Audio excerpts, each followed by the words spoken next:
ये संकेत वन की जो बैठक जी है, संकेत वन के पास में कृष्ण कुंड के ऊपर छोकर के वृक्ष के नीचे आप विराजे हैं। आप वहां 7 दिन विराजे।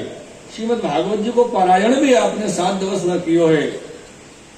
और जब आप पारायण वहां करते तो एक बड़ी सुंदर 16 वर्षीय एक स्त्री अनेक रत्न आभूषण से सुसज्जित हुए के आपके जब आप कथा कहते पारायण करते वह समय वहां पे आती और वहां समय आके आपको चौर ढुराती। और जब कथा का विश्राम हो तो वो अपने आप वहां से अदृश्य हो जाती, कोई को पता नहीं चले। वैष्णवन ने बाबू भरजो भी है तो कि तू क्यों आवे, क्यों अपने आचार्य को बगल में आके ऐसे करे, क्यों ढुरा रही है चौर को। तो महाप्रभु जी अपने सेवकन को वर्जे कि आसों कछु मत। ऐसे 7 दिन आप पारायण किए। 7 दिन वो 16 वर्षीय सुंदरी स्त्री आकर के श्री महाप्रभु जी की सेवा की।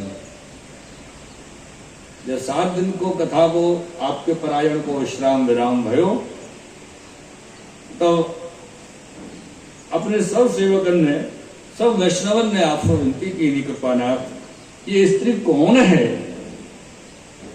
ये आप कृपा करके बताओ। तो आप मुस्काए रहे। आपके श्री अधरोष्ट पे जब मुस्कुरान विराजे वह समय आपके दर्शन जब किए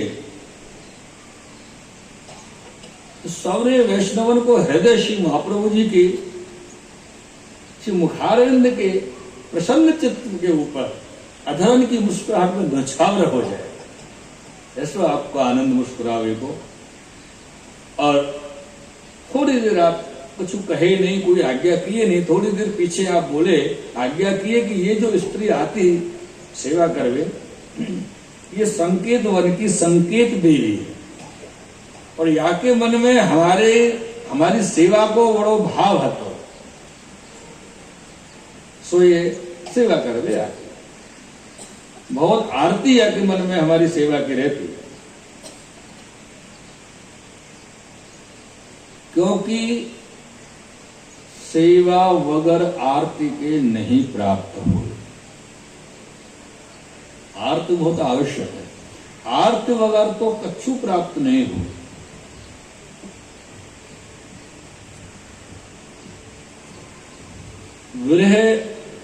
विरहार्थी जो है वाही से प्रभु की सेवा प्राप्त हो।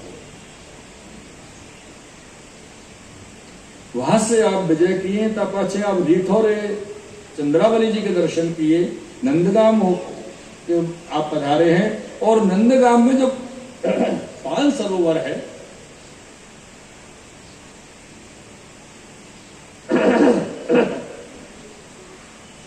नंदगाम में जो 5 सरोवर है और 5 सरोवर पे आप 6 महीना ताई विराजे।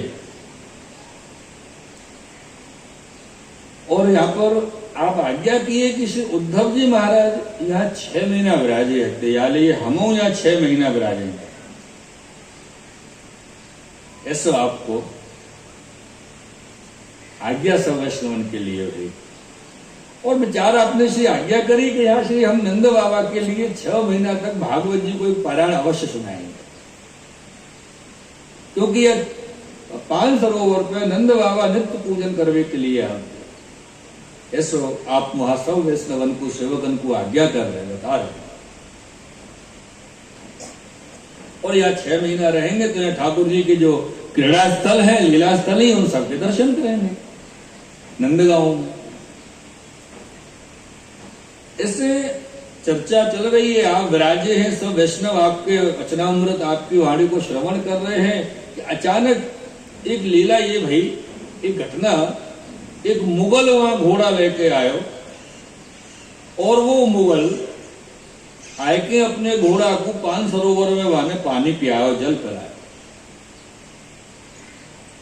सबने देखो जब घोड़ा जल पी के आगे चलवे लगे तो वह घोड़ा के पेट में कछु भयो कुरकुरी, ऐसी कुरकुरी भई कि घोड़ा थोड़ी सी देर में लोट पोट हो गए, हरिशरण हो गए। जब वो हरिशरण हो गए, घोड़ा विमान में बैठ के वैकुंठ को जाए भी लगे, दिव्य देह धारण करके महाप्रभु जी। तो वैष्णवन ने कही कृपानाथ ये घोड़ा मरियो या को देख के आपने माथो क्यों ऐसे कियो, अपने मस्तक पे से हाथ क्यों कियो? तो वह समय श्री महाप्रभु जी ने अपने समस्त वैष्णव सेवकन के लिए दिव्य दृष्टि प्रदान करी है, और दिव्य दृष्टि प्रदान करके आप आज्ञा किए कि ऊपर की तरफ देखो। जो ऊपर की तरफ सबने देखो तो कहा देखो कि वो घोड़ा दिव्य देह धारण करके विमान में बैठ के वैकुंठ को जा रहे हो। ये चमत्कार श्री महाप्रभु जी को देखे कि वो जो मुगल है गांव वो महाप्रभु जी की शरण में आए, बोले कृपानाथ महाराज मुंह को अपनी शरण में लो और मुंह को अपना दास करो, मैं आपकी शरण में हूं।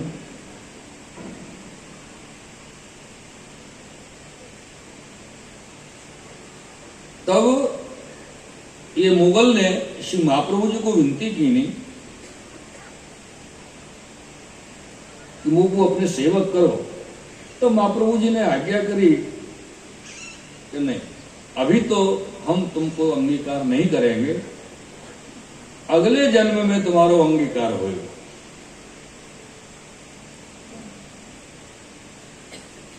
अब ये ज्यादा तो कछु नहीं कह सके श्री महाप्रभु जी की आज्ञा भाई कि दूसरे जन्म में तुम्हारा अंगीकार होगा, या जन्म में तुम्हारा अंगीकार नहीं है।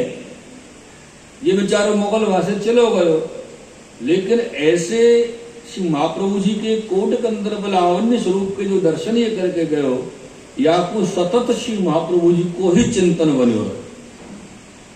कितने समय पश्चात या को देह छूट्यो, और जब या को देह छूट्यो तब ये नवानगर में एक मोची के यहां या मुगल ने जन्म लिया, मोची भयो, वहां या को नाम भयो संगजी भाई, या मोची को नाम। ये संगजी भाई है, इनको एक वस्तु बहुत आती, तांत्रिक विद्या, मैली विद्या। ये तांत्रिक विद्या मैली विद्या में वो आ गए ना वीर, हाँ वीर की विद्या आती है आपको, जो वीर छोड़ दे कोई के ऊपर मारवे छोड़वे के लिए, ऐसे वीर विद्या ये जानते। और नवानगर में एक वैष्णव रहते ब्राह्मण श्री गोसाई जी के सेवा, या कि कोई कारण से उनसे लड़ाई भई, तो याके मन में का विचार आयो, आज रात्रि को याकू मैं मार दूंगा। ये संगजी भाई के मन में विचार आया। रात्रु अर्धरात्रि जब भाई तो ने अपनी मैली विद्या वीर व वैष्णव के पास भेजे,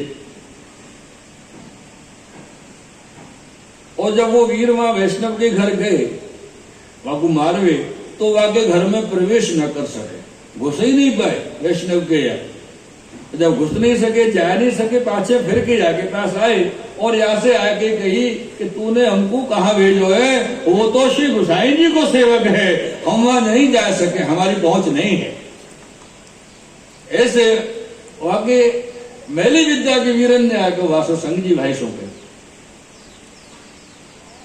और वो श्री गोसाई जी के सेवक है, बड़े महापुरुष हैं, हम हमारी गम्य वहां नहीं हो। ऐसे जब इन्होंने आके कही तो प्रातः काल जब भयो, ये बेचारो खुद उन वैष्णव के पास गए, और वैष्णव के पास जाके उनके पावन पड़ो, विनती करी, याचना करी कि मुझको क्षमा करो और मुझको अपनो सेवक करो।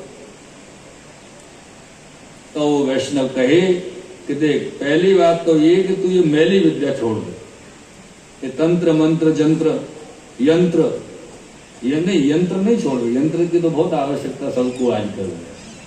हाँ, तंत्र मंत्र छोड़ देवे। तो बोले छोड़ दूंगा, तो बोले हम तुमको सेवक करा देंगे। ऐसे नहीं कि हम कर लेंगे, क्योंकि वो तो श्री गोसाई जी के सेवक है। अब वाकू पता नहीं है कि खुद करें कि खुद कैसे महापुरुष है, कौन है, स्वयं में कौन है। लेकिन वह वैष्णव ने वासों कही संग जी भाई सो कि हम तुमको वैष्णव करा देंगे, सेवक करा देंगे। कोई समय पाए के श्री गोसाई जी जब द्वारका पधारे तो नवानगर होके पधारे। वहां दिन नवानगर में श्री गोसाई जी आप अपने डेरा किए और वहां के सब लोग मिलके, गांव के लोगों ने मिलके श्री गोसाई जी को विनती करी कि कृपानाथ या को आप अपनी शरण ले लो। तो पता हो श्री गोसाई जी का आज्ञा की है? गोसाई जी आज्ञा किए, अरे यहाँ के लिए ही तो हम यहाँ पधारे हैं। ऐसे श्री गोसाई जी आज्ञा की है।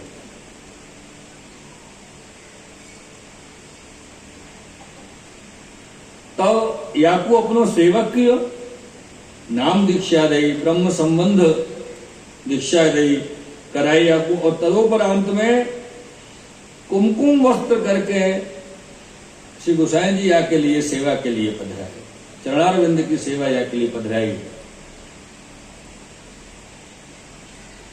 अब ये वैष्णव होगा और कहा तो मोची, कहा वैष्णव, बड़ा सुंदर तिलक करे वैष्णव को और धोती ऊपर ना पहने, धोती बगलबंदी ऊपर ना, ब्राह्मण जैसो बन के रहे।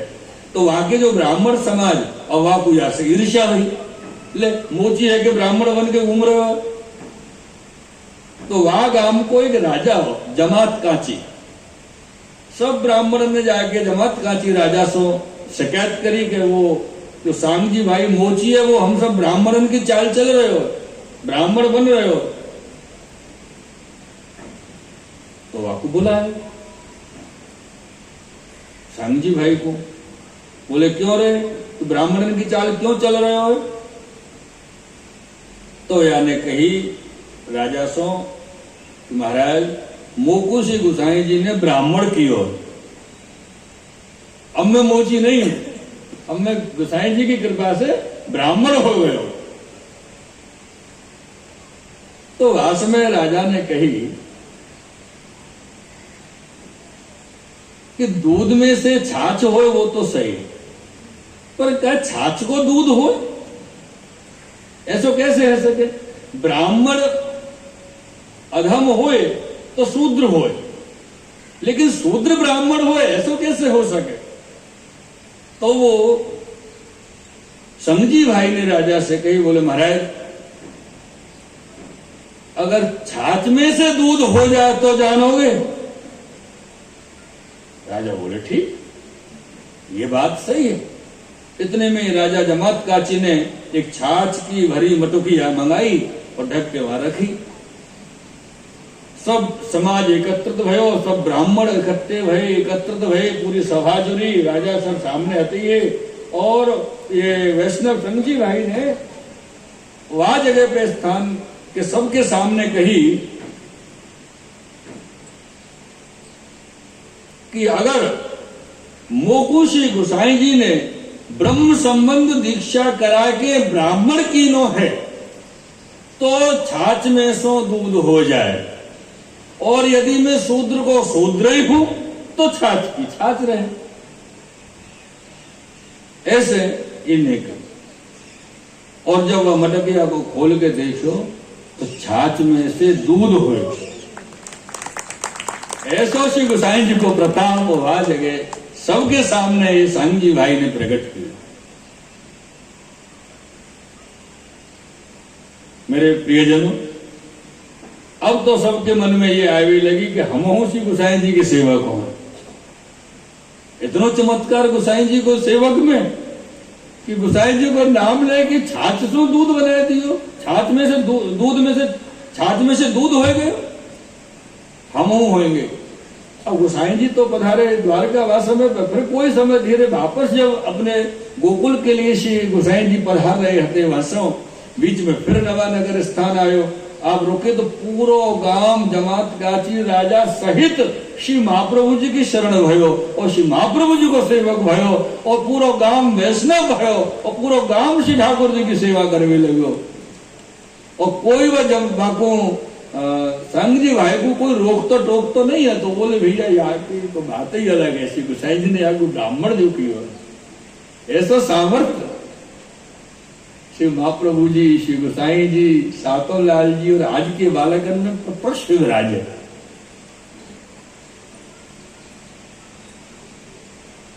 एक बात में अपने अनुभव से आप सबके सन्मुख कह सकूं,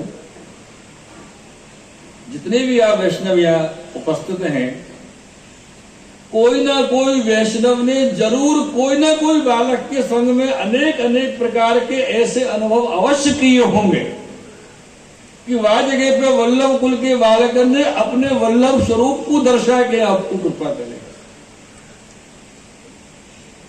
अवश्य अवश्य किए होंगे, ऐसा मेरा विश्वास है। क्योंकि मेरे जीवन में तो यह घटना घटी है कि वल्लभ ने वल्लभ के स्वरूप से कृपा करी है। यालिए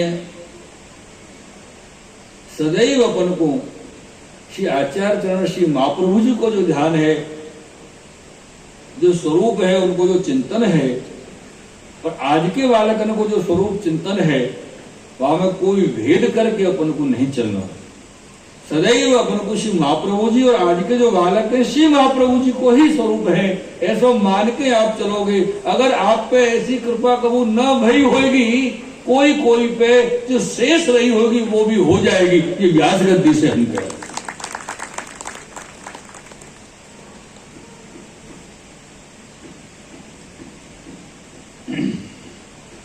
तदुपरांत में